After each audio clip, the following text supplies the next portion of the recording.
man. All right, we are live. Thank you so much for taking out some time to do this. It's my pleasure, Um, man.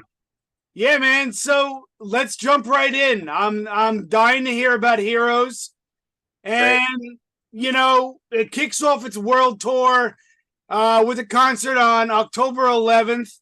And where can we expect some of the stops for this show? Well, actually, it's August 11th. It's Oh, I'm next sorry. month. That's what I meant. Yeah, Don't August. don't worry. It's all good. It's August 11th. It's well, where do I begin? I've been working feverishly trying to get everything going, and I already got the Baltimore Symphony August 11th.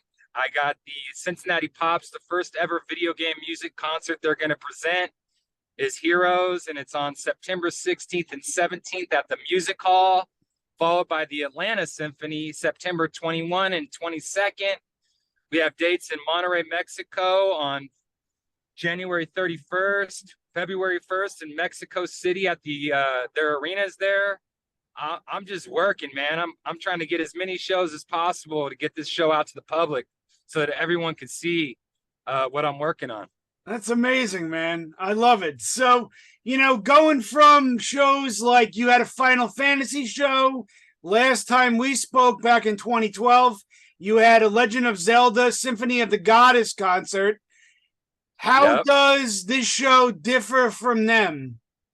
Yeah, well, unlike the Zelda show that I created, it has Final Fantasy music in it, of course. The new concert does, anyways. I have some Square Enix titles. I have the music from Final Fantasy. I also have the music from Chrono Trigger and Chrono Cross.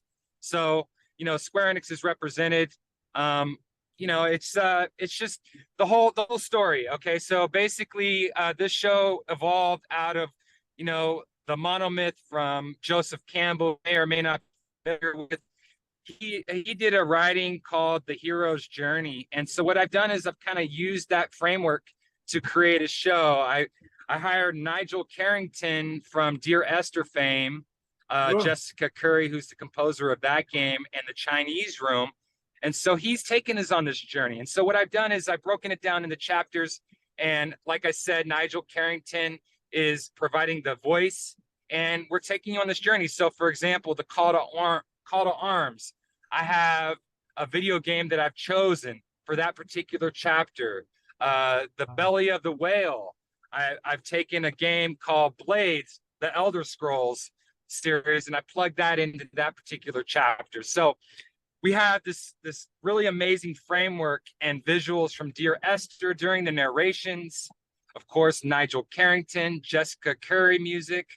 And then, of course, we have just a wealth of titles represented in this show. So everything except for Final Fantasy and Chrono Cross, I had the visual rights to. So every game except for those two, I have visuals to accompany the music. oh, wow, man. That's insane. I was going to ask you, Yeah, man. what were some of the represented titles in Heroes? Oh, And Heroes is just stacked, bro. I got BioShock.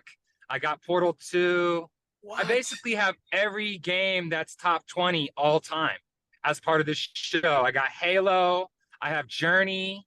I have Mass Effect. I have Castlevania. Oh, What else? man. I mean, it's stacked. I got a world premiere of Starfield for the September shows Oh, from Bethesda. It's not even out yet. I have Dragon Age, another Enon Zur classic. I have, as I mentioned, the Blades, the Elder Scroll. I have Skyrim, the Elder Scroll. Uh, uh, yeah, Fallout 4. oh my I can't stop. gosh. That's amazing, man. I love it. I'm so excited.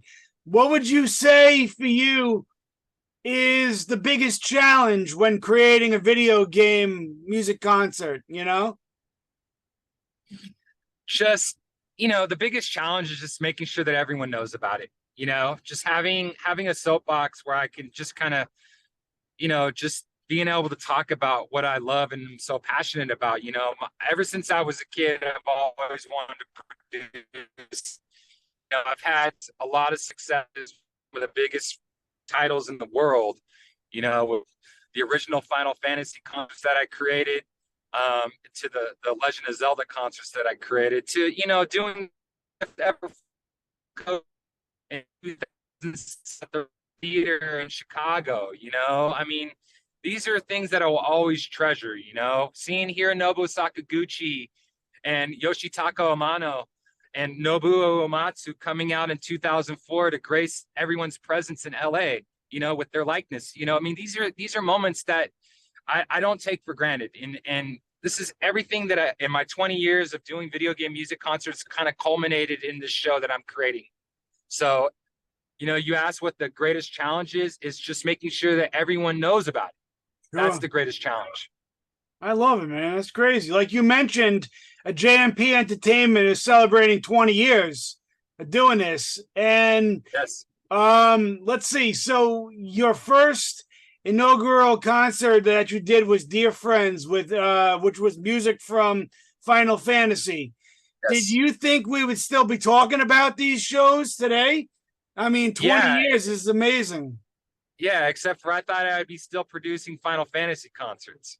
That's the only thing that's changed, Sure. I didn't really expect not to be working with Square Enix until the day I died, and on kind of like a license deal like I had, So it is what it is. I'm hoping to, at some point in my career, to be able to reconnect and work with Square Enix to do these concerts again, because I have a whole new vision. And, I have a vision that's, like I said, is culminated over 20 years. And I think I'm kind of the guy that's worthy of another shot, Yeah, man. No, I dig it. Absolutely. And after Heroes, right? What do you got planned next? Is there anything else in the cards that you got brewing?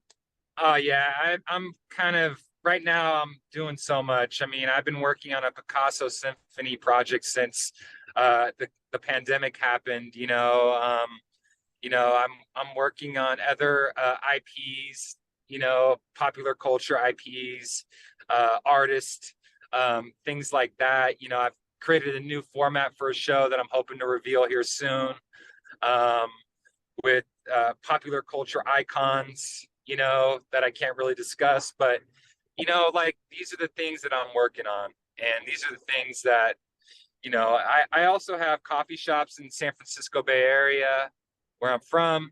And I also have a cannabis dispensary in San Francisco as well. So, I kind of have always tried to live out my passions, all of my interests.